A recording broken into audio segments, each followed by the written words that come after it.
अस्सलामुअलैकुम। कैसे हैं आप सब? उम्मीद करता हूँ कि ठीक होंगे जी। तो कल हमने लास्ट टाइम एटॉमिक स्ट्रक्चर का complete chapter with an exercise किया था और आज चैप्टर नंबर 3 इसको हमने कंप्लीट करना है, periodic table and periodicity of properties.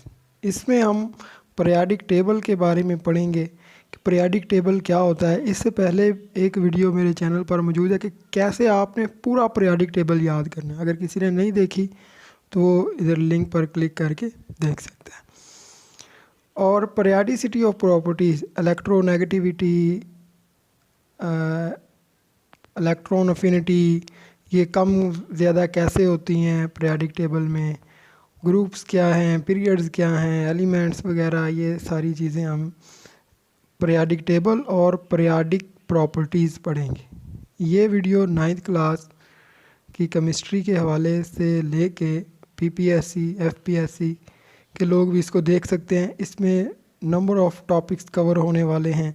एक एक चीज़ को हमने डिटेल के साथ डिस्कस करना है। जो भी यहाँ पर आता जाएगा, एमसीक्यूज़ बनेंगे, शॉर्ट क्वेश्चंस बनेंगे, लॉन्ग क्वेश्चंस बनेंगे, ठीक है। तो अगर किसी ने एटॉमिक स्ट्रक्चर नहीं देखा, कंप्लीट चैप्टर है, 1 घंटे 10 मिनट की वीडियो है, पूरा चैप्टर उसमें कंप्लीट है और उसमें एक्सरसाइज भी सारी कंप्लीट है, उसको आप जाके देख सकते हैं। और अपने चैनल का ख्याल रखिए जी। तो इंट्रोडक्शन। इन 19th सेंचुरी में क्या होता है कि केमिस्ट जो लोग केमिस्ट्री स्टडी करते हैं, devoted much of their efforts, उन्होंने बहुत ज़्यादा कोशिशें की in attempts to arrange elements in systematic manner. अब स्टार्टिंग में क्या था कि हमारे पास गोल्ड होता था, कॉपर होता था, सिल्वर होता था, तो काफ़ी सारे एलिमेंट्स थे।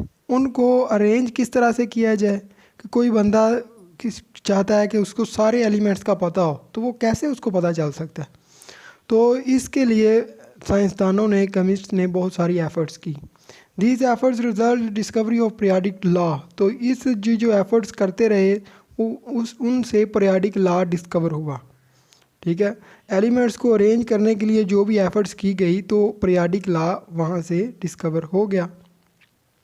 On the basis of this law, इस लॉ की बुनियाद पर the elements known as that time, जब क्योंकि एलिमेंट्स यकदम से सारे एलिमेंट्स नहीं हमारे पास आ गए, कभी आस्ता आस्ता थोड़े से दरियाफ्त होते रहे, फिर थोड़े बहुत दरियाफ्त हो गए, फिर इस तरह से ये दरियाफ्त होते रहे आस्ता आस्ता।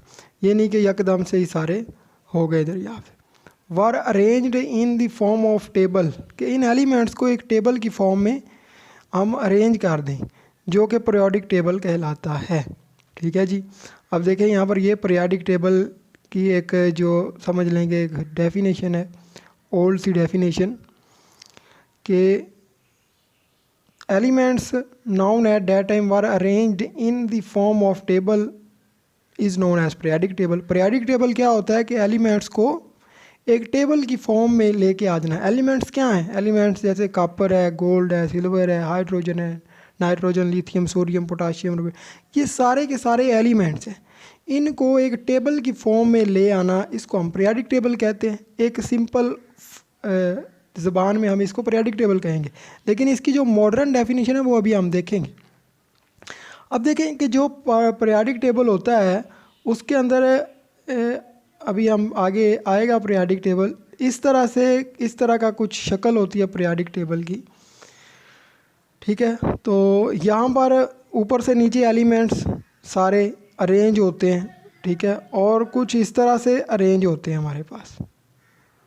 अब ये जो ऊपर से नीचे की तरफ अरेंज हुए हैं एलिमेंट्स, इनको हम नाम देते हैं ग्रुप्स का, जो वर्टिकल, ठीक है। ये ऊपर से नीचे ये वर्टिकल लाइन है, तो ये जो वर्टिकली हमारे पास होते हैं एलिमेंट्स, इसको हम ग्रुप कहते हैं। और जो हॉरिजेंटल, ये इस तरह से हॉरिजेंटल लाइन है, तो ये जो हॉरिजेंटल लाइन में एलिमेंट्स अरेंज होंगे उनको हम पीरियड का नाम देंगे। यही चीज़ यहाँ पर लिखी हुई है ग्रुप और पीरियड के बारे में। Vertical columns of the table were called groups. The vertical columns of that periodic table called groups and horizontal lines called periods. तो इसमें हमने देखा कि साइंसदानों ने जब एलिमेंट्स को उनको तरतीब देना चाहिए तो पीरियाडिक लॉ, और जब एलिमेंट्स को तरतीब दिया जाता है एक टेबल की फॉर्म में उसको पीरियाडिक टेबल कहते हैं। वर्टिकल और हॉरिजेंटल लाइंस जो है, हॉरिजेंटल लाइंस को हम पीरियड का नाम देते हैं और वर्टिकल लाइंस को हम ग्रुप्स का नाम देते हैं। तो पीरियाडिक टेबल, अभी जो मॉडर्न पीरियाडिक टेबल है वो कैसे वजूद में आया, लेकिन उससे पहले बहुत सारे लोगों ने अपने अपने पीरियाडिक टेबल्स दिए, ठीक है। उसमें डोब्रेनर ट्रेड्स हैं। अब ये एमसीक्यूज़ के हवाले से इम्पोर्टेंट है। डोब्रेनर ट्रेड्स, इन्होंने क्या किया कि एक जर्मन केमिस्ट थे, ये German chemist Dobereiner observed relationship between atomic masses of several groups of 3 elements called triads. इन्होंने मुख्तलिफ एलिमेंट्स के एटॉमिक मास, अब पीछे हमने पढ़ा है एटॉमिक मास जिसको हम ए के साथ रिप्रेजेंट करते हैं, और ये number of protons and neutrons in nucleus, इसको हम एटॉमिक मास कहते हैं या मास नंबर कहते हैं। तो इसने मास नंबर फाइंड किए, करने के बाद इसने क्या कहा कि इसने कहा कि 3 अगर हमारे पास एलिमेंट्स हैं तो इन 2 के एटॉमिक मासेस को ऐड करके ओवर डिवीजन करें तो हमारे पास एवरेज लगा दें, ओवर 2 कर दें तो तीसरे का एटॉमिक मास आ जाएगा।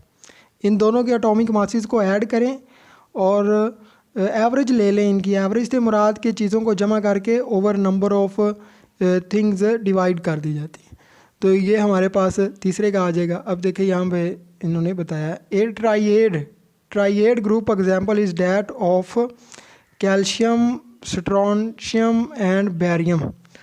कैल्शियम 40, स्ट्रोंशियम 88 और barium 137। The atomic mass of strontium is average of atomic masses of calcium and barium. अगर हम 40 प्लस 137, ये हमारे पास कैल्शियम है और ये बैरियम है, ओवर 2 कर दें तो हमारे पास 88 आ जाएगा, ठीक है। तो ये असल में डोब्रेनर ट्रेड्स कहता है। डोब्रेनर ट्रेड्स में अब कैल्शियम, स्ट्रोंशियम और बेरियम आपने याद कर लेना है। 3 एलिमेंट्स हैं, कैल्शियम, स्ट्रोंशियम एंड बेरियम, इसके अंदर आ जाता है। तो ये 3 की एग्जांपल्स है यहाँ पर, और भी पीरियाडिक टेबल में एग्जांपल मिल जाती हैं, लेकिन ये जो सिस्टम था ये कुछ ज़्यादा आगे चल नहीं सका, ज़्यादा नहीं चल सका, बहुत कम इसके एप्लीकेशन से बहुत कम चल सका, ज़्यादा नहीं चल सका। तो उसके बाद न्यू लैंड ऑक्टिव्स आ गए। डोब्रेनर ट्रेड्स क्या कहता है कि डोब्रेनर ट्रेड्स ट्राइएड्स, ट्राई से मुराद 3, यहाँ पर 3 एलिमेंट्स की बात होगी कि दरमियानी एलिमेंट का जो एटॉमिक मास है वो आजू बाजू वाले के एवरेज के एटॉमिक मास के इक्वल होगा। ये डोब्रेनर ट्रेड्स कहता है। उसमें हमने कैल्शियम, स्ट्रोंशियम और बेरियम की एग्जांपल लिया, 40, 88 और 137, ये आप लिख देनी है अगर आ जाए। तो उसके बाद है जी Newlands octaves. Newlands octaves आए, इन्होंने क्या कहा कि after successful determination of correct atomic masses of elements by Cannizzaro's in 1860 attempts were gain in research to organize element. इन्होंने जब सही एटॉमिक मासेस मालूम किए कि कितने प्रोटॉन और न्यूट्रॉन है किसी भी एलिमेंट के न्यूक्लियस में, तो इन्होंने एक तरीका ऑर्गेनाइज़ किया एलिमेंट्स को अरेंज करने का। 1964 के अंदर ब्रिटिश केमिस्ट न्यूलैंड्स, अब उसका नाम ही न्यूलैंड था, उसने ऑब्ज़र्व किया कि उसने लॉ ऑफ ऑक्टिव्स दिया, law of octaves. Newland octave ने लॉ ऑफ ऑक्टिव दिया। ही नोटेड, अब यहाँ से स्टार्ट होएगी असल बात, उसने नोट किया that there was a repetition of chemical properties of every 8 elements. इन्होंने कहा कि हर 8वें एलिमेंट के बाद जो प्रॉपर्टी है वो सेम आ रही है, रिपीट हो रही है। If they were arranged bye their increasing atomic masses, अगर एलिमेंट्स को उनके एटॉमिक मासेस की बुनियाद पर अरेंज किया जाए तो हर 8वें एलिमेंट की प्रॉपर्टी सेम आएगी। ऑक्टेव का मतलब होता है, ऑक्टा का मतलब होता है 8। तो अगर एलिमेंट्स को उनके एटॉमिक मासेस की बुनियाद पर अरेंज किया जाए तो हर 8वें एलिमेंट की प्रॉपर्टी सेम होगी। ये चीज़ यहाँ पर लिखी हुई है।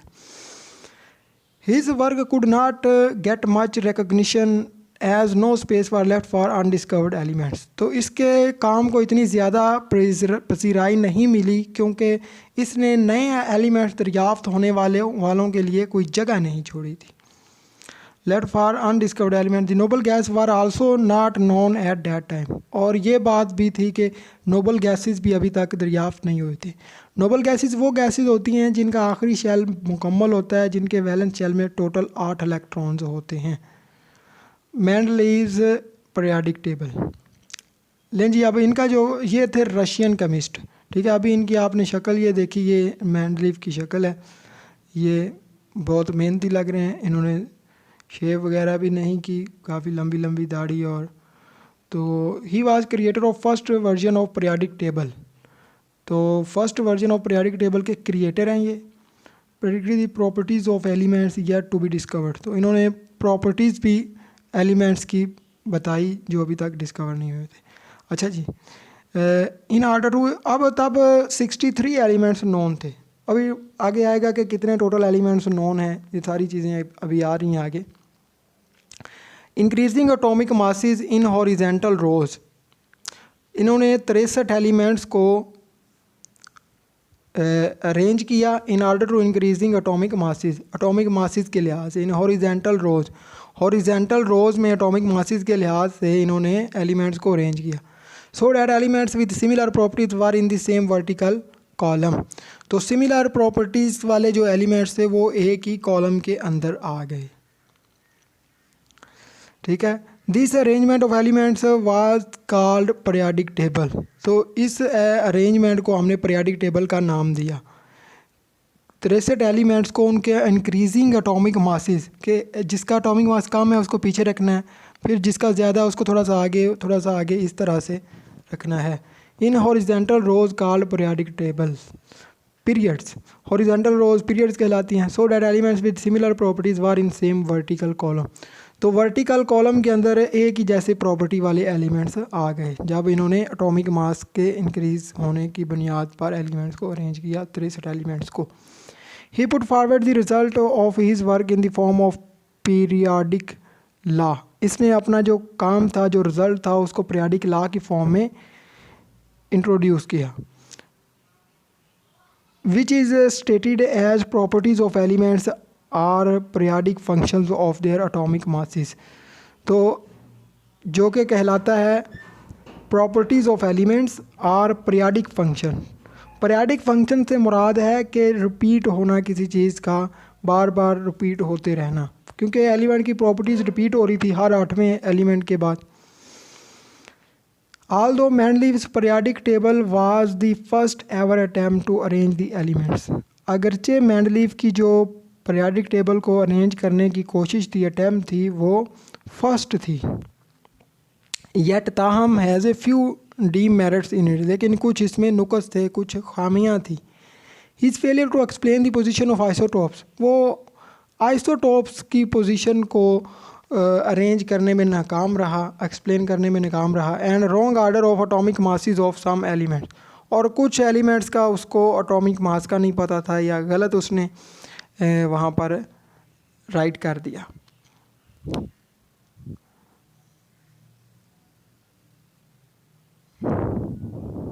ठीक है, तो ये मेंडलीव का पीरियोडिक टेबल। अब देखेंगे कुछ कोशिशें हुई थी। डोब्रेनर ट्रेड्स, न्यूलैंड ऑक्टिव्स और मेंडलीव ने, इन्होंने पीरियोडिक टेबल को अरेंज करने के लिए बड़ी कोशिशें की पीरियोडिक टेबल को, लेकिन वो कुछ इतनी ख़ास नहीं थी। तो आगे जी पीरियोडिक लॉ। पीरियोडिक लॉ 1913 के अंदर, 1913 में क्या होता है कि Moseley discovered the new properties of elements atomic number. अब मोज़ले ने क्या किया कि एटॉमिक नंबर ले आया। एटॉमिक नंबर कहते हैं प्रोटॉन्स की तादाद, न्यूक्लियस में प्रोटॉन्स की तादाद, इसको कहते हैं एटॉमिक नंबर। एक नई प्रॉपर्टी एलिमेंट की इसने ले आया, इंट्रोड्यूस करवाई। He observe that atomic number instead of atomic mass. इसने कहा कि एटॉमिक नंबर जो है ना should determine the position of element in periodic table. इन्होंने कहा कि एटॉमिक मास नहीं बल्कि एटॉमिक नंबर की बुनियाद पर हम एलिमेंट की प्रॉपर्टी को डिटरमाइन कर सकते हैं, मालूम कर सकते हैं। In the periodic table and according to periodic law. और पीरियोडिक लॉ के मुताबिक वाज अमेंडेड, उसमें तरमीम कर दी गई। As properties of elements are periodic function of their atomic number. इसने कहा कि जो प्रॉपर्टीज़ हैं एलिमेंट्स की वो हकीकत में एटॉमिक नंबर के पीरियाडिक फंक्शन के लिहाज से चेंज होती रहती हैं। प्रॉपर्टीज़ जो हैं वो एटॉमिक नंबर के लिहाज से चेंज हो रही हैं। Atomic number of element is equal to number of electrons in neutral atom. जो एटॉमिक नंबर है, नंबर ऑफ एलिमेंट जो है वो जितने इलेक्ट्रॉन्स होंगे किसी न्यूट्रल एटम के अंदर वहीं उसका एटॉमिक नंबर होगा। जितने इलेक्ट्रॉन होते हैं उतने ही प्रोटॉन होते हैं। लास्ट वन शॉट में हमने डिस्कस किया था जब हम रदरफोर्ड के बारे में पढ़ रहे थे। So atomic number provides the basis of electronic configurations as well. तो इसका मतलब ये है कि जो एटॉमिक नंबर है वो इलेक्ट्रॉनिक कन्फिग्रेशन की बुनियाद फराहम करता है। ये भी हमने इलेक्ट्रॉनिक कन्फिग्रेशन भी पीछे पढ़ा है, ठीक है, स्कूल पब्लिक स्कूल डिवीज़न वाला। अच्छा जी, ये है जी, atomic number is the more fundamental property than atomic mass. Atomic number बहुत ही बुनियादी प्रॉपर्टी है एटॉमिक मास की निस्बत से बनस्पत। Because atomic number of every element is fixed. Atomic number हर एलिमेंट का फिक्स होता है। And it increases regularly by one from element to element. ये एक एक करके बढ़ता है हर एलिमेंट के लिहाज से। No two elements can have the same atomic number.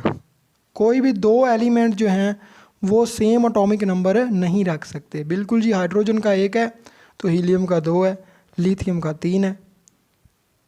Modern periodic table, जो आज का पीरियाडिक टेबल है, उसके बारे में अब यहाँ पर हम डिस्कस करते हैं। मॉडर्न पीरियाडिक टेबल जो कि एटॉमिक नंबर की बुनियाद पर, जिसकी बुनियाद रखी गई।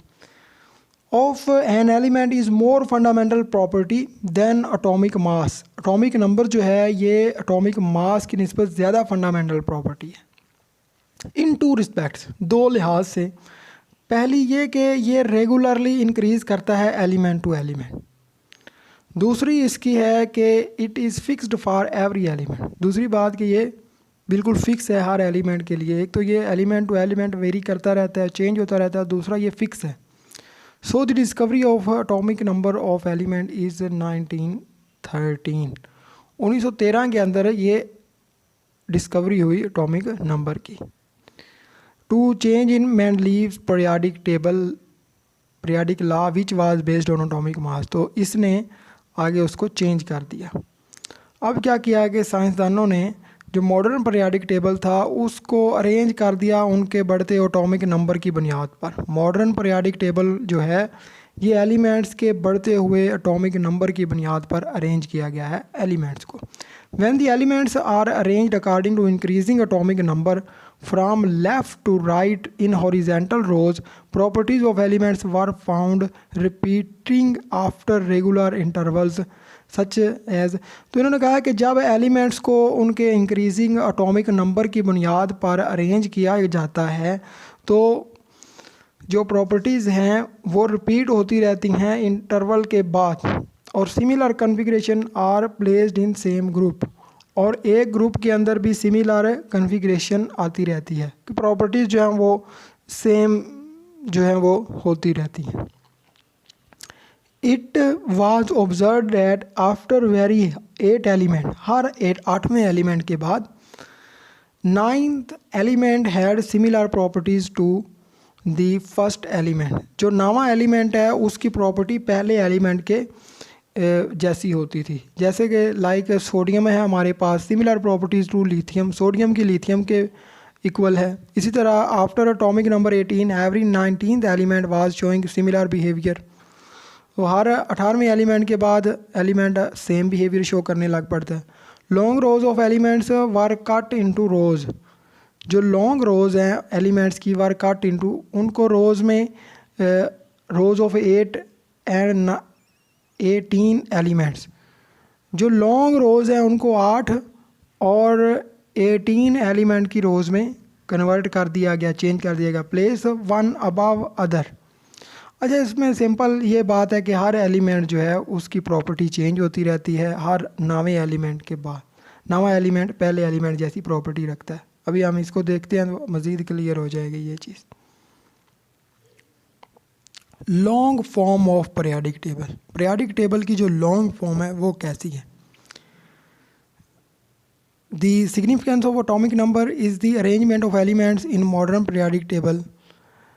जो अहमियत है एटॉमिक नंबर की पीरियाडिक टेबल के अंदर, वो इस बात की हकीकत की तरफ इशारा करती है कि जो इलेक्ट्रॉनिक कॉन्फ़िगरेशन है वो एटॉमिक नंबर पर बेस करती है। इलेक्ट्रॉनिक कॉन्फ़िगरेशन ज़ाहिर सी बात है एटॉमिक नंबर पर बेस करती है। So the arrangement of elements according to increasing atomic number shows the periodicity. तो जब हम बढ़ते हुए एटॉमिक नंबर की बुनियाद पर एलिमेंट्स को तरतीब देते हैं तो एक रेपिटिशन ऑफ प्रॉपर्टी होता है आफ्टर रेगुलर इंटरवल, इसको कहते हैं पीरियाडिसिटी। पीरियाडिसिटी से मुराद के प्रॉपर्टीज़ का रिपीट होते रहना, कुछ इंटरवल्स के बाद फिर प्रॉपर्टी सेम प्रॉपर्टी का आ जाना।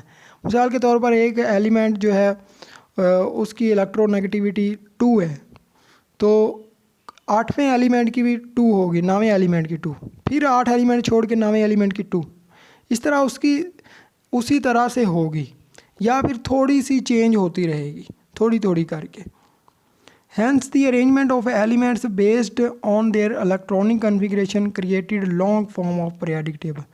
तो जब एलिमेंट्स की प्रॉपर्टीज़ चेंज हो रही हैं तो उन्होंने क्या किया कि एक periodic table, long form of periodic table को जन्म दिया। अब जो हॉरिजेंटल रोज़ होती हैं एलिमेंट्स की पीरियाडिक टेबल के अंदर, उनको हम कहते हैं पीरियड्स। और टोटल हमारे पास 7 पीरियड्स हैं। इनके अंदर भी जो प्रॉपर्टीज़ हैं वो चेंज होती रहती हैं, रिपीट होती रहती हैं प्रॉपर्टीज़, ठीक है। मिसाल के तौर पर for example elements which have 1 electron in their valence shell occupies the left most position in the respective period. जिसके अंदर एक होगा एलिमेंट इलेक्ट्रॉन, वो लेफ़्ट साइड पे होगा,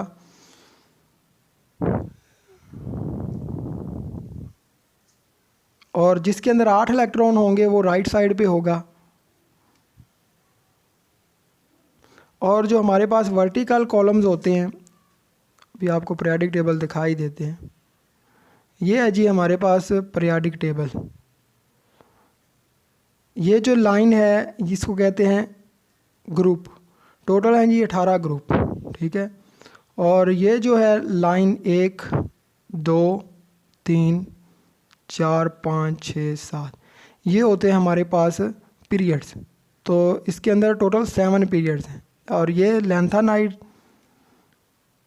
ये वाली चीज़ जो है ये सारा इधर लिखी हुई है, ठीक है। और ये आगे दूसरी लाइन एक्टानाइड्स, लेंथानाइड एक्टानाइड, ये आगे बड़ी क्लासेस में हैं ये चीज़ें। यहाँ पर तो इंट्रोडक्शन ही है। तो पीरियाडिक टेबल में ये ग्रुप्स के बारे में बताया हुआ है कि 18 ग्रुप्स हैं और सब जो है वो एटॉमिक नंबर की बुनियाद पर चीज़ें बयान हुई हैं। अब इसमें सैलिएंट फीचर्स क्या हैं? सैलिएंट मुनफरद खुसूसियात वो ये हैं, this table consists of 7 horizontal rows called periods. ये 7 हॉरिजेंटल रोज़ हैं जिनको पीरियड का नाम दिया जाता है। First period consist of only 2 elements. पहला जो पीरियड है वो 2 एलिमेंट्स पर मुश्तमिल है, दूसरा 8 पर, दूसरा और तीसरा 8 पर, चौथा और पांचवा 18 पर, और 7वां पीरियड जो है वो 32 एलिमेंट्स पर मुश्तमिल है। वाइल 7th पीरियड हैज़ 6 जो है वो 32 पर और 7 जो है वो 23 एलिमेंट्स पर मुश्तमिल है। एंड इज़ इनकम्प्लीट, और वो इनकम्प्लीट है। Elements of period shows different properties. Period के जो एलिमेंट्स हैं वो डिफरेंट प्रॉपर्टी शो करते हैं। There are 18 vertical columns in the periodic table. 18 vertical columns हैं left to right which call groups. Elements of group show similar properties. Groups के जो elements हैं जो नीचे से ऊपर होते हैं, इन सारी की सेम प्रॉपर्टीज़ होती हैं, ठीक है। ये जो ग्रुप्स होते हैं इनकी सेम प्रॉपर्टीज़ होती हैं, जबकि जो हमारे पास पीरियड होते हैं उनकी प्रॉपर्टीज़ जो हैं वो डिफरेंट होती हैं। ये ग्रुप्स हैं ये वाले, और इस तरह से ये हॉरिजेंटल रोज़, ये सारे पीरियड है। तो पहले के अंदर सिर्फ 2 एलिमेंट, 2 8 8 18 32 और then 23. Elements are classified into 4 blocks depending upon the type of subshell which gets the last electron. अब इसके अंदर 4 शेल्स हैं, एस पी डी एफ. अब ये हमने एटॉमिक स्ट्रक्चर में पिछले लास्ट चैप्टर में पढ़ लिया, S P D F. S के अंदर 2 इलेक्ट्रॉन्स. तो ये वैलेंस शेल के हिसाब से चीज़ें हैं. कैसे हैं यहाँ पर अभी देख लेते हैं. तो ये जो है पहला आपका, ये पहले 2 ग्रुप, ये है एस. एस से मुराद के इनका जो आखिरी शेल है ना, वैलेंस शेल, वो एस पर मुश्तमिल है. वैलेंस शेल में 2 इलेक्ट्रॉन्स हैं, 2. अब इसके अंदर एक है, पहला ग्रुप है तो इसके वैलेंस शेल में एक ही इलेक्ट्रॉन है. इसके अंदर एस शेल में 2 इलेक्ट्रॉन है. ठीक है, आखिरी शेल में 2 इलेक्ट्रॉन होंगे. इसके अंदर है 3. ये पी है, ये पी है हमारे पास, एस पी. और ये यहाँ से यहाँ तक ये है डी. ये पहले 2 एस हैं और ये जो है ये पी और ये डी. इसके बाद ये एफ है. ठीक है, ये वैलेंस शेल इनका जो आखिरी शेल होगा उसके अंदर ये है. तो ये है पहला हाइड्रोजन, पहला हमारे पास हाइड्रोजन है. दूसरा एलिमेंट है हीलियम. इसके बाद मेटल्स की बात करें तो ये जो जितने भी आपको येलो में नज़र आ रहे हैं ये सारे मेटल्स हैं. हाइड्रोजन एक गैस है, तो इनके एटॉमिक नंबर लिखे हुए हैं. ये सारी डिस्कशन जो है ये हमने अपनी एक वीडियो में की हुई है, वो आप देख सकते हैं, इसी चैनल पर मौजूद है कि कैसे याद करना है आपने. तो यहाँ पर इस तरह से ये ब्लॉक्स लगे हुए हैं.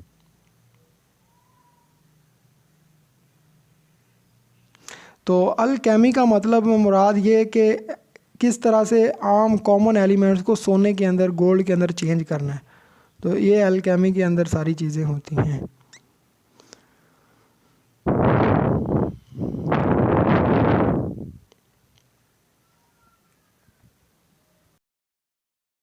जी, तो अलकेमी से मुराद ये होता है कि किस तरह से हम नॉर्मल जो एलिमेंट्स हैं उनको गोल्ड के अंदर चेंज कर सकते हैं. लेकिन ये बहुत पुरानी है, ये कोई इतना ज़्यादा आसान काम नहीं है, काफ़ी ज़्यादा इसमें मुश्किल होती है. खैर जी, पीरियड के बारे में बात करते हैं. अब जो पीरियाडिक टेबल के अंदर जो हॉरिजेंटल रोज़ थी उनको पीरियड कहते हैं. टोटल 7 पीरियड्स हैं. जो पहला पीरियड है उसको कहते हैं शॉर्ट पीरियड. ठीक है, शॉर्ट पीरियड कहा जाता है. उसके अंदर सिर्फ 2 एलिमेंट्स हैं, हाइड्रोजन और हीलियम. हाइड्रोजन का 1 एटॉमिक नंबर है और हीलियम का 2. और उसके बाद जो दूसरा और तीसरा जो पीरियड है उसको नॉर्मल पीरियड कहते हैं. उसके अंदर 8 एलिमेंट्स होते हैं. ठीक है, सेकंड पीरियड कंसिस्ट ऑफ, आगे ये सारे लिखे हुए हैं, lithium, beryllium, boron, carbon, nitrogen, oxygen. ये दूसरे पीरियड के अंदर एलिमेंट्स होते हैं. सेकंड पीरियड कंसिस्ट ऑफ, उसके बाद जी फोर्थ पीरियड है. फोर्थ पीरियड कहलाता है long period. Each one of consist of 8 element. 4 और 5th पीरियड इनको लॉन्ग पीरियड कहते हैं, जबकि 6 और 7 को वेरी लॉन्ग पीरियड कहते हैं. इनके बाद एक एटॉमिक नंबर 57 और 89 की 2 सीरीज़ हैं. यहाँ से स्टार्ट होती हैं 58, 57 और 89 सीरीज़. इनको हम लेंथानाइड, एक लेंथानाइड सीरीज कहलाती है, एक एक्टानाइड सीरीज़ कहलाती है.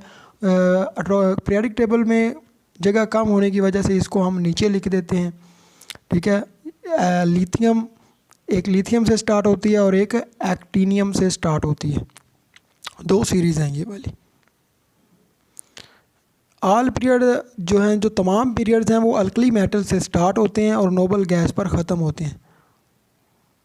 यहाँ पर सारा बयान किया गया है कि क्या क्या चीज़ें हैं. फर्स्ट पीरियड को हम शॉर्ट पीरियड कहते हैं. इसके अंदर 2 एलिमेंट्स हैं जिनका एटॉमिक नंबर 1 से 2 तक है. सेकंड और थर्ड पीरियड को हम नॉर्मल पीरियड कहते हैं. नॉर्मल पीरियड जिसके अंदर 8 इलेक्ट्रॉन्स होते हैं. 4, 5th को लॉन्ग पीरियड और 6, 7 को वेरी लॉन्ग पीरियड कहा जाता है, जिसके अंदर नंबर ऑफ़ एलिमेंट्स 32 होते हैं. ठीक है, तो ये पीरियड के हवाले से बात थी. पीरियड में जो प्रॉपर्टीज़ हैं वो चेंज होती रहती हैं, पहले की प्रॉपर्टी और होगी तो आखिरी वाले की और होगी। अल्कली मेटल से शुरू होगा। अल्कली मेटल कौन से होते हैं? Hydrogen, lithium, sodium, potassium, rubidium, caesium, francium, ये अल्कली मेटल्स हैं। और बी मज का सर बरा, ये अल्कलाइन अर्थ मेटल्स हैं। ठीक है। हालिने की रब से फरियाद, इससे hydrogen, lithium, sodium, potassium, rubidium, caesium, francium, ये वाले आ जाते हैं। उसके बाद जो वर्टिकल ग्रुप्स होते हैं, वो तो हॉरिजॉन्टल की बात कर रहे थे, अब जो वर्टिकल ग्रुप्स हैं इस तरह से, वो होती हैं जी ग्रुप्स। तो पहला जो ग्रुप होता है उसमें एलिमेंट्स होते हैं hydrogen, lithium, sodium, potassium, rubidium, caesium, francium, caesium and francium. ये पहला ग्रुप है। इसमें अल्कली मेटल्स इनको कहा जाता है। और ये सॉफ्ट मेटल्स होते हैं, बड़े आसानी के साथ एटम दे देते हैं। और इनके वैलेंस शेल जो है एस होता है, एक इलेक्ट्रॉन होता है। इनके वैलेंस शेल में एक इलेक्ट्रॉन होता है, सब के वैलेंस शेल में। ग्रुप में सारी प्रॉपर्टी सेम होती हैं। और जो सेकंड है ग्रुप हमारे पास बी मज का सर 12, टोटल हमारे पास 18 ग्रुप्स होते हैं, 18 ग्रुप्स। और ग्रुप्स की जो प्रॉपर्टीज़ हैं वो सेम होती हैं। ग्रुप 1 के वैलेंस शेल को अल्कली मेटल, यही बातें इधर लिखी हुई हैं, दोबारा रिपीट करने की ज़रूरत नहीं है। तो ग्रुप 1, 2 एंड 13 to 14 ये होते हैं जी नॉर्मल एलिमेंट्स। नॉर्मल एलिमेंट्स, इनका जो इनर शेल होता है वो कंप्लीट होता है। जबकि हमारे पास जो दूसरे होते हैं ट्रांजिशन मेटल्स, उनका ये हिसाब नहीं होता, जो कि 3 से 12 तक होते हैं। उनका जो इनर शेल होता है वो कंप्लीट नहीं होता। अब यहाँ पर पीरियड्स की, ग्रुप्स की सारा डिटेल दी हुई है कि जो पहला ग्रुप है उसको अल्कली मेटल कहते हैं, दूसरे को अल्कलाइन अर्थ मेटल कहते हैं, जिसके वैलेंस शेल में 2 इलेक्ट्रॉन्स होते हैं। ये इलेक्ट्रॉनिक कन्फिग्रेशन करनी आपको सिखाई हुई है। ये ऊपर S1 लिखा है तो 1 इसके अंदर एक इलेक्ट्रॉन होगा वैलेंस शेल में, NS2 तो इसमें 2 होंगे, इस तरह से ये। और उसके बाद ये बाई से नो फ्रेंडशिप, बाई से नो फ्रेंडशिप, इसके वैलेंस शेल में 4 इलेक्ट्रॉन होंगे, 3 होंगे। कार्बन के वैलेंस शेल में 4, नाइट्रोजन में 5, ऑक्सीजन के 6 और फ्लोरीन के 7। और नोबल गैसेस जिनका वैलेंस शेल कंप्लीट होता है उसको कहते हैं ऑक्टेट रूल। ऑक्टेट मतलब 8, ऑक्टेट रूल कंप्लीट होता है। किसी एलिमेंट के अपने वैलेंस शेल में 8 इलेक्ट्रॉन रखने को ऑक्टेट रूल कहते हैं, 2 इलेक्ट्रॉन रखने को डुप्लेट रूल कहते हैं। ये पीरियड भी हुआ कंप्लीट। अब जो मेन चीज़ है, जो अहम चीज़ है, वो है जी। तो इसके बाद हमारे पास मौजूद है atomic size and atomic radius. Atomic size and atomic radius. अब देखें हमारे पास अगर एक ये एटम है और एक ये दूसरा एटम है, ठीक है, उसी साइज़ का कर लें, तो इनके दरमियान इनके न्यूक्लियाई, ये इसके दरमियान में एक न्यूक्लियाई है और इसके दरमियान में एक न्यूक्लियस है। न्यूक्लियस की जो जमा है वो न्यूक्लियाई है। 2 न्यूक्लियस होंगे तो उसको न्यूक्लियाई कहेंगे, 3 न्यूक्लियस होंगे तो 3 न्यूक्लियाई कहेंगे। अब इनके दरमियान जो डिस्टेंस है ना, उसको हम एटॉमिक रेडियस का नाम देते हैं। ठीक है। तो half of the distance between the nuclei of 2 bonded atoms. अब ये यहाँ पर एग्जांपल दी हुई है। ये 2 एटम्स आपके सामने बने हुए हैं, ये कार्बन के एटम्स हैं, 2 एटम्स हैं। और इनमें से एक का जो रेडियस है वो है 77, दूसरे का भी 77 है। तो ये टोटल मिल के 154 बन गया। तो इसका अगर हाफ करेंगे तो रेडियस आ जाएगा, एटॉमिक रेडियस आ जाएगा उस एक एटम का। As we know that atoms are very small, atom बहुत ही स्मॉल है। जैसे ये एक डॉट है ना, तो इसके अंदर 20 लाख एटम्स हैं। एक डॉट के अंदर 20 लाख एटम्स हैं, इतना छोटा एटम होता है। Have defined boundaries that fix there size, तो हमारे पास कोई बाउंड्री नहीं है जिससे हम इसका साइज़ फिक्स कर सकें। तो ये बहुत ज़्यादा डिफ़िकल्ट हो जाता है इसके साइज़ को मेजर करना। Therefore common method to determine the size of atom to assume that there are spheres. तो ये अज्यूम किया जाता है कि जो एटम हैं वो स्फेयर्स होते हैं, स्फेयर्स की शक्ल में होते हैं। ये अज्यूम किया जाता है कि वो गोल होते हैं। When they lie close to each other they touch each other, जब वो एक दूसरे के करीब आते हैं तो जाहिर सी बात है उन्होंने एक दूसरे को टच करना है। Half of the distance between the nuclei of two bonded atoms, जो हाफ डिस्टेंस है ना दो बॉन्डेड एटम्स के दरमियान, जो हाफ डिस्टेंस है उनके न्यूक्लियाई के दरमियान, उसको हम एटॉमिक रेडियस कहते हैं। फॉर एग्जांपल, मिसाल के तौर पर अब कार्बन की एग्जांपल्स है। कार्बन के दो एटम्स हैं 77 pm के, पिकोमीटर कहते हैं। पिको का मतलब 10⁻⁻12 होता है। When they move from left to right in the when we move, अब पीरियाडिक टेबल में क्या होता है, लेफ़्ट टू राइट जब हम मूव करते हैं इधर से इधर की जानब, क्या एटॉमिक रेडियस बढ़ता है या कम होता है, ऊपर से नीचे बढ़ता है या कम होता है, ये चीज़ हम डिस्कस करेंगे। और क्यों बढ़ता है या कम होता है इसके बारे में भी अब बात होगी। When we move from left to right in period, जब हम पीरियड के अंदर लेफ़्ट टू राइट आते हैं, आल दो अगरचे एटॉमिक नंबर इंक्रीज़, तो एटॉमिक नंबर तो इंक्रीज़ होता है, लेकिन जो एटॉमिक साइज़ है वो डिक्रीज़ होता है। तो atomic size left to right decrease हो रहा है। एटॉमिक साइज़ जो है वो लेफ़्ट टू राइट डिक्रीज़ हो रहा है। क्यों डिक्रीज़ हो रहा है वो अगली लाइन में है कि न्यूक्लियर चार्ज जो है वो स्ट्रॉन्ग हो रहा है। प्रोटॉन्स जो हैं वो, अब एटम है उसके अंदर न्यूक्लियस है, न्यूक्लियस में होते हैं protons. Left to right protons बढ़ रहे हैं, प्रोटॉन्स बढ़ने की वजह से न्यूक्लियर चार्ज भी इंक्रीज़ हो रहा है। न्यूक्लियर चार्ज इंक्रीज़ होने की वजह से ये जो शेल्स है ना, ये इधर इस तरफ से कंट्रैक्ट होते हैं, सिकुड़ते हैं। जब सिकुड़ते हैं तो साइज़ जो है वो छोटा हो जाता है, एटम का रेडियस जो है वो छोटा हो जाता है। तो left to right atomic size decrease होता है। अगरचे एटॉमिक नंबर इंक्रीज़ हो रहा है लेकिन एटॉमिक साइज़ डिक्रीज़ होता है। एटॉमिक नंबर कहते हैं जी को, जी कहते हैं नंबर ऑफ प्रोटॉन्स को इन न्यूक्लियस। न्यूक्लियस में प्रोटॉन्स की तादाद को एटॉमिक नंबर कहते हैं। Atomic number left to right periodic table के अंदर इंक्रीज़ हो रहा है एटॉमिक नंबर, लेकिन एटॉमिक साइज़ डिक्रीज़ हो रहा है। क्यों डिक्रीज़ हो रहा है?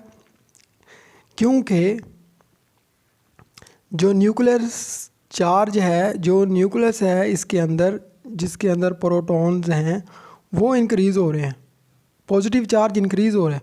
जब ये पॉजिटिव चार्ज इंक्रीज़ होगा तो ये जो है शेल ये इस तरफ आएगा, ये सिकुड़ेगा, ठीक है। शेल तो सिकुड़ेंगे, जब सिकुड़ेंगे इस तरफ आ जाएंगे तो जाहिर सी बात है एटॉमिक साइज़ डिक्रीज़ हो जाएगा। ये रीज़न है। तो रीज़न ज़्यादा इम्पोर्टेंट है, रीज़न ज़्यादा इम्पोर्टेंट है। आप देखें ये एटॉमिक रेडियस है सेकंड पीरियड के बारे में कि जो lithium, beryllium, boron, carbon, nitrogen, oxygen, fluorine, neon, इसका एटॉमिक साइज़ डिक्रीज़ हो रहा है, एटॉमिक रेडियाई डिक्रीज़ हो रहा है। क्यों डिक्रीज़ हो रहा है? क्योंकि न्यूक्लियर चार्ज इंक्रीज़ हो रहा है। न्यूक्लियर चार्ज इंक्रीज़ हो रहा है, नंबर ऑफ़ शेल्स तो सेम ही है, ये जो शेल्स थे वो सेम ही हैं, वो तो सेम है तो, लेकिन न्यूक्लियर चार्ज इंक्रीज़ हो रहा है जिस वजह से एटॉमिक साइज़ डिक्रीज़ होगा। तो यहाँ पर इस लाइन में ये चीज़ लिखी है कि nuclear charge increasing gradually because addition of more and more protons in nucleus. Nucleus में प्रोटॉन्स इंक्रीज़ हो रहे हैं तो लिहाजा न्यूक्लियर चार्ज इंक्रीज़ हो रहा है, तो जिस वजह से एटॉमिक साइज़ डिक्रीज़ होगा। Okay, but in other on the other hand addition of electrons takes place in the same valence shell. तो एडिशन ऑफ इलेक्ट्रॉन्स हो रहा है तो shells do not increase, shells increase नहीं हो रहे, शेल्स इंक्रीज़ नहीं हो रहे, ओनली न्यूक्लियर चार्ज इंक्रीज़ हो रहा है। There is gradually increase of effective nuclear charge which increase due to the addition of protons, this force pulls down the contracts. तो कंट्रैक्शन होती है। अब अगर हम बात करें ऊपर से नीचे की तरफ, तो ऊपर से नीचे इंक्रीज़ होता है, एटॉमिक साइज़ ऊपर से नीचे इंक्रीज़ होता है ग्रुप के अंदर। The size of atoms are their radii increases from top to bottom in group. Group के अंदर है टॉप टू बॉटम इंक्रीज हो रहा है। It is because new shells of atoms added up successfully in successive period which decrease the effective nuclear charge. अब जो है ना हमारे पास यहाँ पर शेल्स जो हैं, number of shells, new shell add हो रहे हैं, नए नए शेल्स ऐड हो रहे हैं एटम के अंदर जो चीज़ों को बढ़ाते जा रहे हैं। जब नए नए शेल्स ऐड हुए, बहुत ज़्यादा शेल्स ऐड हो गए, decrease the effective nuclear charge, जिसने न्यूक्लियर चार्ज को डिक्रीज़ कर दिया। ये जो दरमियान में बिल्कुल न्यूक्लियस है, तो न्यूक्लियस का जो चार्ज है उसने क्या किया कि उस इतने ज़्यादा शेल्स हैं, शेल्स में एटम्स भी हैं, तो इतने ज़्यादा को संभालना उसके लिए मुश्किल हो गया। इतना ज़्यादा उनको वो अपने पास नहीं बुला सकता। किस किस को अट्रैक्ट करेगा, किस किस शेल के इलेक्ट्रॉन्स को अट्रैक्ट करेगा, लिहाजा वो इनको फ्री हैंड दे देता है, जिसकी वजह से जो साइज़ है वो बढ़ता जाता है। ये छोटा और साइज़ अगले का और बड़ा, उससे आगे का और बड़ा, तो साइज़ जो है वो बहुत बड़ा हो जाता है। एंड पर देखें कि सीज़ियम का साइज़ जो है वो 265 तक पहुंच गया। तो ग्रुप के अंदर साइज़ जो है वो इंक्रीज़ हो रहा है। शील्डिंग इफ़ेक्ट, हाँ अब देखें, ये आपके पास सोडियम का एटम है। सोडियम के एटम में इलेक्ट्रॉन्स जो हैं वो कम हैं, जबकि पोटाशियम में इलेक्ट्रॉन्स ज़्यादा हैं। अब शील्डिंग इफ़ेक्ट, शील्ड का मतलब होता है कि किसी चीज़ को शील्ड कर लेना, कवर कर लेना। Electrons present between the nucleus and outer most shell of atom, electrons जो ये है हमारे पास है न्यूक्लियस, और ये जो सबसे एंड पर शेल है उसको कहते हैं वैलेंस शेल।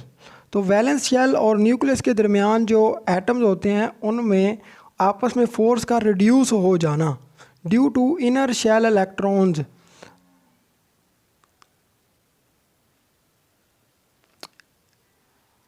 हमारे पास है एटम,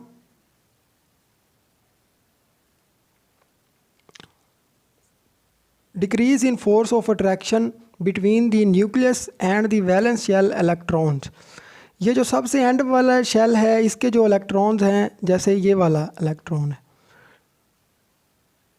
ये इलेक्ट्रॉन है वैलेंस शेल का, सबसे एंड वाले शेल में।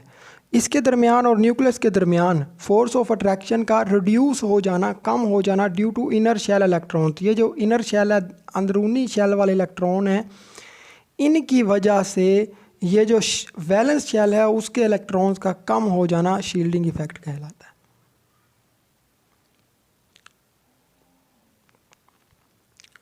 by the electron present in the outermost. The attraction of outermost electron, outer electrons towards the nucleus partially reduce. तो ये रिड्यूस हो जाती है इनकी force of attraction because presence of inner electrons, अंदरूनी इलेक्ट्रॉन्स की वजह से। As a result valence shell electron experience a less nuclear charge. तो जो वैलेंस शेल वाले इलेक्ट्रॉन्स हैं उनको इतना ज़्यादा चार्ज नहीं मिलता, लेस न्यूक्लियर चार्ज उनको मिलता है। तो इस इफ़ेक्ट को कहते हैं जी effect. It means that the electrons present in the outer in the inner shells screen or shield the force of attraction of nucleus felt by the valence shell electron. This is called shielding effect. तो इसका मतलब ये हुआ कि जो inner shell electrons हैं उन्होंने shield कर दिया न्यूक्लियस को वैलेंस शेल इलेक्ट्रॉन से, जिसकी वजह से उनको फोर्स नहीं मिल रही, तो लिहाजा वो उनका जो शेल है फोर्स ऑफ अट्रैक्शन डिक्रीज़ हो गया, जिसको हम शील्डिंग इफेक्ट कहते हैं, या effect nuclear charge, effective nuclear charge जी इफेक्ट। जेड तो न्यूक्लियस ही होता है।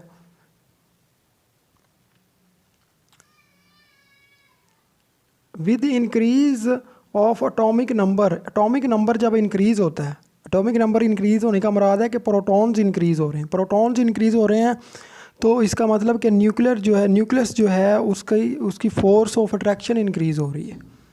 तो जब न्यूक्लियस की फ़ोर्स ऑफ अट्रैक्शन इंक्रीज़ होगी तो शील्डिंग इफेक्ट भी इंक्रीज़ होगा। The shielding effect increase down the group. तो शील्डिंग इफेक्ट नीचे इंक्रीज़ होता है, डाउन द ग्रुप इंक्रीज़ होता है, नीचे आएगा तो इंक्रीज़ होता जाएगा। क्यों इंक्रीज़ हो रहा है? क्योंकि जो शेल्स हैं वो ज़्यादा हो रहे हैं। Because this is easy to take away electron from the potassium than from sodium। Potassium से इलेक्ट्रॉन लेना आसान है दैन सोडियम की निस्बत, क्योंकि इनर शेल इलेक्ट्रॉन्स बहुत ही ज़्यादा हैं। Similarly shielding effect decrease in period. Shielding effect period के अंदर डिक्रीज़ होता है, ठीक है। वी मूव फ्राम जब लेफ़्ट टू राइट, तो शील्डिंग इफेक्ट डिक्रीज़ होगा, पीरियड में डिक्रीज़ होगा, और नीचे की तरफ इंक्रीज़ होगा, ग्रुप में इंक्रीज़ होगा। क्यों इंक्रीज़ होगा? क्योंकि नीचे अगर हम देखें तो इलेक्ट्रॉन, इनर शेल इलेक्ट्रॉन्स जो हैं वो ज़्यादा शील्डिंग पैदा कर रहे हैं, ज़्यादा शील्डिंग पैदा कर रहे हैं नीचे की तरफ।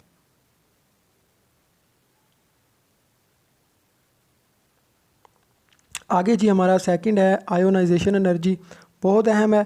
आयोनाइजेशन एनर्जी क्या होता है, इसकी एग्जांपल वगैरह और ये रिएक्शन लिखना है, और ये कम या ज़्यादा होती है और क्यों होती है पीरियोडिक टेबल के अंदर। Ionization energy is the amount of energy required to remove most loosely bounded electron from the valence shell of an isolated gaseous atom. अब आप एक बात को गौर के साथ समझें कि हमारे पास एक है एटम, ये उसका वैलेंस शेल है, ये वैलेंस शेल से थोड़ा सा आगे वाला शेल है, और उस तरह ये और उससे आगे वाला शेल है, सबसे एंड वाला वैलेंस शेल होता है। तो ये है हमारा न्यूक्लियस। तो अब होना क्या है कि यहाँ पर है एक इलेक्ट्रॉन, इस इलेक्ट्रॉन को निकालना है। इलेक्ट्रॉन को निकालने के लिए हमें चाहिए एनर्जी, हम देंगे एनर्जी इस इलेक्ट्रॉन को और इसको निकाल लेंगे, ये इलेक्ट्रॉन निकल गया, ठीक है। तो हमें कितनी एनर्जी देनी पड़ी उसको हम कहते हैं आयोनाइजेशन एनर्जी। जब इस एटम से एनर्जी निकल गई, तो फॉर एग्ज़ाम्पल ये था सोडियम, इसमें से एक इलेक्ट्रॉन निकल गया, हमने एनर्जी दी और इलेक्ट्रॉन निकल गया, तो इसके ऊपर आ जाएगा पॉजिटिव चार्ज। अगर एक इलेक्ट्रॉन निकला है तो इसके ऊपर एक पॉजिटिव चार्ज आएगा, अगर दो इलेक्ट्रॉन निकले हैं तो इसके ऊपर दो पॉजिटिव चार्ज आ जाएंगे, यानी कि 2 पॉजिटिव, 3 पॉजिटिव, 4 पॉजिटिव, जितने इलेक्ट्रॉन निकलेंगे उतना पॉजिटिव चार्ज आ जाएगा, ठीक है। और फिर हम उससे आगे जब हम लिखेंगे इक्वेशन उसकी, जैसे फॉर एग्ज़ाम्पल ये इक्वेशन लिखी हुई है सोडियम की, और इसमें से एक इलेक्ट्रॉन निकला तो Na+ आ गया, और इतनी एनर्जी हमें देनी पड़ी है। एनर्जी को हम डेल्टा H के साथ रिप्रेजेंट करते हैं। जब यहाँ पर प्लस लिखा हो शुरू में एनर्जी के साथ, तो इसका मतलब होता है कि एनर्जी हमने दी है, ये एंडोथर्मिक रिएक्शन था। तो ये जिसके ऊपर पॉजिटिव या नेगेटिव चार्ज आ जाए तो वो बन जाता है आयन। तो इसका मतलब आयोनाइजेशन एनर्जी आयन बनाने के लिए दी जाने वाली एनर्जी है। जब हम किसी एलिमेंट का आयन बनाते हैं, एटम का आयन बनाते हैं, तो हमें जो एनर्जी देते हैं हम, वो आयोनाइजेशन एनर्जी होती है असल में। The amount of energy needed to remove successive electrons present in atom increases. If there is one electron in the, अगर एक इलेक्ट्रॉन होगा तो उसको वैलेंस शेल में एक इलेक्ट्रॉन होगा, only one electron in the shell, energy required to remove, तो वो फर्स्ट आयोनाइजेशन एनर्जी कहलाएगी। और अगर for example first ionization energy of sodium is 496 kilo joule per mole, but there if there are more than one electron, तो फिर क्या होगा कि they can be removed by one providing more and more energy as such group 2 and 3 elements. तो अगर ज़्यादा atoms हैं तो उनको हम 1 by 1 करके निकाल लेंगे। तो दूसरी जो आयोनाइजेशन एनर्जी है वो ज़्यादा होती है। उसकी ज़्यादा होने की वजह ये होती है कि हमारे पास एक एटम है, उसमें 2 इलेक्ट्रॉन हैं, ठीक है, एक ये इलेक्ट्रॉन है और एक ये इलेक्ट्रॉन है। तो एक इलेक्ट्रॉन तो हमने निकाल लिया, तो दूसरा जब हम निकालने लगेंगे, एक जब निकाल लिया था तो न्यूक्लियस ने इस वाले पर ज़्यादा फोर्स लगाना शुरू कर दी, जो निकल गया उसकी भी फोर्स न्यूक्लियस ने रिमेनिंग इलेक्ट्रॉन पर लगाना शुरू कर दी। जब उसने ज़्यादा फोर्स लगाना शुरू कर दी तो अब हमें भी ज़्यादा एनर्जी चाहिए इस दूसरे इलेक्ट्रॉन को निकालने के लिए, तो इसलिए सेकंड आयोनाइजेशन एनर्जी पहली आयोनाइजेशन एनर्जी से ज़्यादा होती है।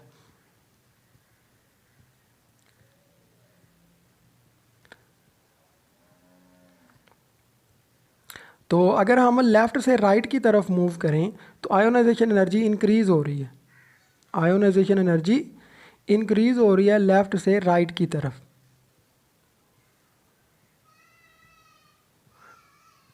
इंक्रीज़ हो रही है और क्यों हो रही है? Because size of atom reduces and valence electrons are held strongly by the electrostatic force of nucleus. क्योंकि साइज़ जो है वो डिक्रीज़ हो रहा है, लिहाजा जब साइज़ डिक्रीज़ होगा तो जो इलेक्ट्रॉन्स हैं उन पर हमारा जो न्यूक्लियस है उसकी अट्रैक्शन ज़्यादा हो जाएगी, ठीक है। इस पर देखें तो इसमें न्यूक्लियस की जो फोर्स है अट्रैक्शन वो इलेक्ट्रॉन से कम है, यहाँ पर ज़्यादा होगी, यहाँ पर और ज़्यादा होगी, क्योंकि जो नज़दीक हो ना ज़्यादा उस पर तवज्जो भी ज़्यादा होती है। जैसे वालिदैन की तवज्जो ज़्यादा होती है उन बच्चों पर जो बच्चे वालिदैन के ज़्यादा नज़दीक रहते हैं, या अच्छे लोगों के आप ज़्यादा रहेंगे करीब, तो आपकी तरबियत ज़्यादा अच्छी होगी। तो ये इस वजह से होता है। Therefore element on left side of the periodic table have low ionization energy. जो लेफ़्ट साइड पे हैं, ये वाली लेफ़्ट साइड है, तो उनकी जो आयोनाइजेशन एनर्जी है वो कम होगी as compare to right side. आगे ये कुछ की एनर्जीज़ लिखी हुई हैं, ये आप याद कर सकते हैं। तो अगर हम ग्रुप में देखें आयोनाइजेशन एनर्जी को, तो वो डिक्रीज़ हो रही है, ठीक है, डिक्रीज़ हो रही है। Decrease if we move down the group more and more shells lie between the valence shell. तो नीचे की तरफ जब हम आते हैं तो शेल्स इंक्रीज़ हो रहे हैं, शेल्स इंक्रीज़ होते जा रहे हैं। These additional shells reduce the electrostatic force felt by the electrons present in the atom। तो अब नीचे जब इंक्रीज़ हो रहे हैं, शेल्स इंक्रीज़ होते जा रहे हैं, तो इसका मतलब फोर्स बड़ी ना कम हो रही है, न्यूक्लियस की फोर्स ऑफ अट्रैक्शन कम हो रही है वैलेंस शेल इलेक्ट्रॉन्स पर, लिहाजा एनर्जी जो है वो डिक्रीज़ होती जाएगी।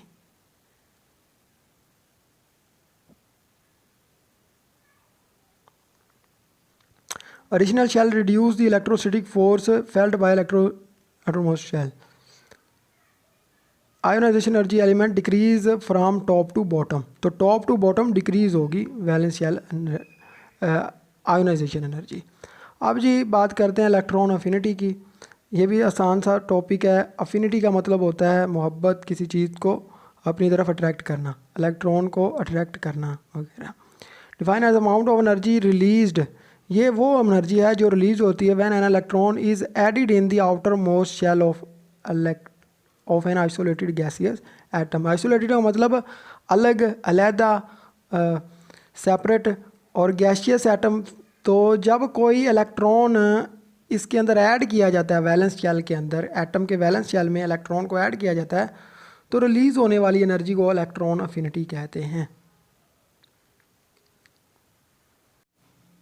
तो आयोनाइजेशन एनर्जी थी कि जिसके अंदर हम इलेक्ट्रॉन को निकालते थे, लेकिन इलेक्ट्रॉन अफिनिटी हम इलेक्ट्रॉन को दाखिल करते हैं। ये इलेक्ट्रॉन है और ये है एटम, और इस एटम के अंदर जब इलेक्ट्रॉन दाखिल होगा तो ये बन जाएगा F-, और इतनी एनर्जी खारिज होगी माइनस। जब एनर्जी खारिज होती है तो हम उसको एक्सोथर्मिक रिएक्शन कहते हैं, और एक्सोथर्मिक रिएक्शन के अंदर एनर्जी खारिज होती है, एंडोथर्मिक के अंदर जज़ब होती है। अब जब खारिज होती है तो उसको माइनस के साथ रिप्रेजेंट करते हैं, डेल्टा H माइनस में होता है, ठीक है। Electron affinity means attraction, attraction इसको कहते हैं, अफिनिटी को, मोहब्बत वगैरह।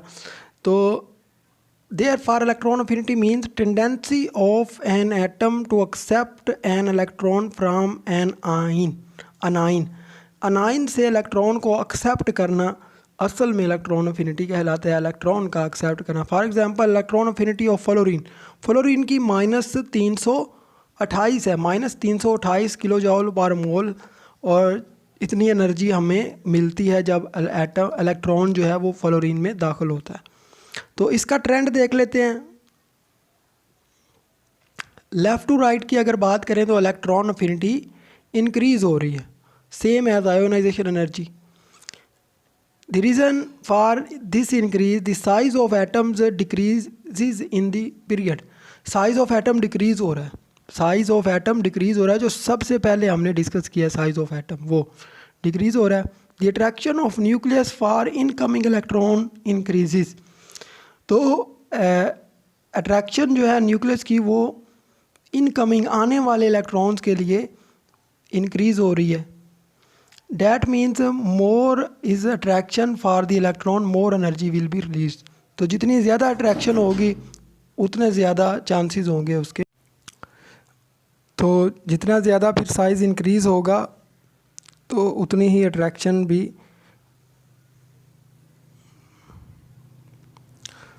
अच्छा, ये हो रही है इंक्रीज़ पीरियड के अंदर, क्यों हो रही है? क्योंकि साइज़ जो है वो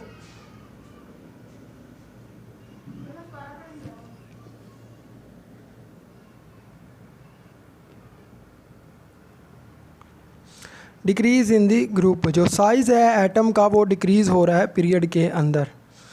डैट मीन्स मोर अट्रैक्शन। अच्छा, ये ग्रुप की बात करते हैं, पीरियड का हो गया था। In group electron affinity value decreases from top to bottom. ये देखें कि डिक्रीज़ हो रही है ऊपर से नीचे, electron affinity top to bottom decrease because the size of atoms increases. Atom का जो साइज़ है वो इंक्रीज़ होता है। With increase in the size of atom shielding effect increases, तो शील्डिंग इफेक्ट भी इंक्रीज़ हो रहा है। That result the poor attraction for incoming electron, जिसकी वजह से इलेक्ट्रॉन इनकमिंग इलेक्ट्रॉन के लिए पुअर अट्रैक्शन होती है। Less energy is release out, जिसकी वजह से लेस एनर्जी रिलीज़ होती है। For example as size of iodine atom is bigger than chlorine. Iodine का साइज़ जो है वो क्लोरीन से बिगर है। It's electron affinity is less than iodine, तो इसकी इलेक्ट्रॉन अफिनिटी भी लेस होगी आयोडीन की निस्बत। अब जी जो थर्ड हमारे पास फैक्टर है वो है इलेक्ट्रॉन अफिनिटी, और इसके बाद ये हुआ फिनिश। बहुत ही आसान टॉपिक है इलेक्ट्रॉन अफिनिटी। इसकी डेफिनेशन याद करनी है, ट्रेंड बताना है कि कितना ट्रेंड है, क्या हिसाब किताब होगा। ट्रेंड बताने के बाद हमने इसका बताना है कि क्यों कम या ज़्यादा होगी। Ability of an atom to attract the shared pair of electrons towards itself in a molecule is called electron affinity. अब देखें हमारे पास एक है H और एक है Cl, ठीक है। Cl के वैलेंस शेल में एक इलेक्ट्रॉन जो है वो नहीं होता और इसके अंदर होता है। इसको एक चाहिए होता है और इसको एक क्लोरीन को एक इलेक्ट्रॉन चाहिए होता है, हाइड्रोजन के पास एक इलेक्ट्रॉन है। अब इन्होंने दोनों ने शेयर कर लिया तो ये पेयर बन गया। पेयर कहते हैं जोड़े को, जोड़ा पेयर ऑफ इलेक्ट्रॉन बन गया। अब पेयर ऑफ इलेक्ट्रॉन को जो मोर इलेक्ट्रोनेगेटिव होगा वो अपनी तरफ अट्रैक्ट कर लेगा, तो क्लोरीन इसको अपनी तरफ अट्रैक्ट कर लेगा। Ability of an atom to attract the shared pair of electrons towards itself in molecule is called electronegativity. तो इसको हम नाम देंगे इलेक्ट्रोनेगेटिविटी का, ये जो अपनी तरफ इसको खींच रहा है। The trend of electronegativity is same as the ionization energy and electron affinity. इसका भी ट्रेंड जो है वो सेम ही है इलेक्ट्रोनेगेटिविटी और इलेक्ट्रॉन अफिनिटी की तरह ही, कि पीरियड के अंदर इन्होंने इंक्रीज़ होना है और ग्रुप के अंदर डिक्रीज़ होना है।